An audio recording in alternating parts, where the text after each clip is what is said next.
Are the Brooklyn Nets a threat? The addition of James Harden to the Brooklyn Nets roster that already has Kevin Durant, Blake Griffin, and Joe Harris had fans of the NBA betting on the New York City-based team to win the championship. Even after James Harden left the star-studded team to join the Philadelphia 76ers in a trade that brought NBA Rookie of the Year of 2018 Ben Simmons, point guard Seth Curry, and center Andre Drummond, people still regarded them as a team capable of winning a championship. But given the way things have turned out to be for the Brooklyn Nets this season, are they a threat? Were they ever a threat? Or was it all an illusion? Let's find out in today's video. To get a proper perspective of the Brooklyn Nets, let's take a look at a handful of the stars in this team. Kevin Durant. KD is not a strange name in the NBA. Hall of Famer Kobe Bryant even regarded him as the toughest player he had ever faced. The two-time Larry O'Brien winner joined the Brooklyn Nets when he signed a 4-year, $164 million contract with the Nets on June 30th, 2019. This was part of a sign-and-trade, and he further signed another 4-year, $198 million extension on August 8th, 2021. The investment hasn't come good for the Nets, even though he did average 29.9 points. The highest he's ever achieved after leaving OKC Thunder, 7.4 rebounds and 6.4 assists per game this season. Many believe the four-time scoring champ is on the decline after rupturing his right Achilles tendon in the 2019 NBA Finals against the Raptors. They believe he can't reach the amazing peak ever again and could not continue his scoring prowess as he did with the Golden State Warriors. More so, Durant's defensive attribute has been called into question. In the 2020-21 NBA season, with Durant on the floor, opponents shot an effective field goal of 52.1% and recorded an offensive rebound percentage of 0.25%. Durant's injury issue has also contributed significantly to his decline in the NBA. He is simply not the one-man army he has been perceived to be during his stints with the OKC Thunder and Golden State Warriors. Kyrie Irving. The ever-controversial Uncle Drew, who joined the Brooklyn Nets in free agency when he signed a 4-year deal that's worth $141 million on July 7, 2019. He went on to be an instant impact, recording 50 points, 8 rebounds, and 7 assists in an overtime loss to the Minnesota Timberwolves on his debut. He became the first player in NBA history to score 50 points or more in a team debut. The 2011 Rookie of the Year is regarded as the best ball handler in the NBA, but the investment in him really hasn't come good for the Brooklyn Nets. In recent times, he hasn't been the same. He seemed to lose his magic in the 2021 playoffs against the Milwaukee Bucks after he sprained his right ankle after landing on Giannis Antetokounmpo's foot during Game 4 of the conference semifinals. Also, the 2021-2022 season has been disappointing despite him averaging 27.4 points, 4.4 rebounds, and 5.8 assists per game. He has only played 29 games out of a possible 82 because of him deciding not to get vaccinated. Blake Griffin. He is a 6-time NBA All-Star and a 5-time All-NBA selection.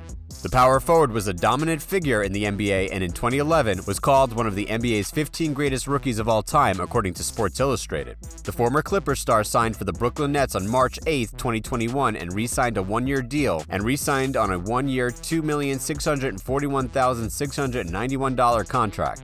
Griffin would have been great for the Brooklyn Nets had he had signed for them years ago, but a series of injuries later in this career has made him a shadow of what made him become the fastest player to have 9,000 career points, 4,000 rebounds, and 1,500 assists since Boston Celtics legend Larry Bird. Ben Simmons. Another controversial basketballer, Ben Simmons is the most fined basketballer in history, and while that information might seem unimportant, it's a show of his character. After getting drafted by the Philadelphia 76ers in the 2016 NBA Draft, his time with them has been marred with indiscipline. This includes being thrown out of practice by head coach Doc Rivers due to declining several times to substitute into a drill. He had a fallout with the team and even center Joel Embiid.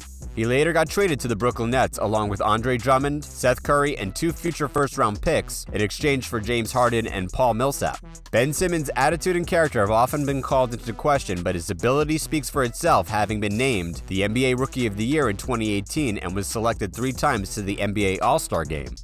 Head coach Steve Nash. It will be pointless to analyze this team without having a look at the coach. Steve Nash, a 2-time NBA Most Valuable Player, and besides his illustrious career as a basketball player, he's also in this discussion because he is the Brooklyn Nets head coach and his past achievements. Nash was announced as head coach of the Brooklyn Nets on September 3, 2020, and was even named Eastern Conference Coach of the Month for February 2021. In his first season, Nash led the Brooklyn Nets to a 48-24 record in his first season as a head coach. He boasts a .597 win percentage in the 154 games he has coached in his 2 years career as a coach. With the Brooklyn Nets also boasting elite players like Seth Curry, Andre Drummond, and LaMarcus Aldridge, it comes as a surprise that they got swept by the Boston Celtics in the playoffs, losing 4-0. Not winning a single match in the playoffs seems like a big disappointment for such a star-studded team. It's no doubt that at some point this season they have looked like a threat. They have convincingly beat the Lakers, Philadelphia 76ers, and even the Boston Celtics in the regular season. But we all know that no team gets to be called a championship-winning team just because they've won a handful of games. The Brooklyn Nets won 11 consecutive games without winning, even when they had James Harden, losing badly in games that would have cemented their place as a championship-winning team. While excuses could be made for the absence of major stars in games this season, the excuses are also flawed as those stars combined played against a more organized Boston Celtics in the playoffs. Kevin Durant over the first round of the series had a 38.6% field goal percentage. And to show you how bad that is, he has had a 51.4% field goal percentage in the last 2 years of the playoffs, and this means that by his own standard, that is pretty bad. He is lauded as arguably one of the most unstoppable scorers of all time in the NBA, but we just cannot see that right now. KD and Kyrie are two of the most gifted offensive players of this generation and were called the most talented teammates in NBA history by Tracy McGrady. Plus, the other elite players they had on their roster were supposed to have the most unstoppable offense in the league, even when they're missing players like Joe Harris and Ben Simmons, but despite all of these, they got swept by the Boston Celtics. Questions have also been asked about the state of Ben Simmons, who has yet to play a single minute since he signed for the Brooklyn Nets. He even sat out the entire series, even when they were losing 3-0. Legends like Reggie Miller and Shaquille O'Neal and sports analysts have all slammed Ben Simmons as he sat out a must-win Game 4. The present situation of the Brooklyn Nets isn't a shocker to many, though, as they finished 7th seed in the Eastern Conference, and the odds of them even winning the championship look slim. According to analysts, no team in NBA history has ever won a title after going on an 11-game losing streak. It's not difficult to argue that many of their problems earlier this season originates from Kevin Durant's injury, James Harden's injury, Joe Harris's injury, and Kyrie Irving's continued refusal to receive a vaccination, which means he can only play in away games. So they are still much of a threat if all those players are healthy, but it's worth noting that we are probably witnessing the decline of their major stars. Another issue that may be limiting the Brooklyn Nets' dominance is the head coach Steve Nash's experience.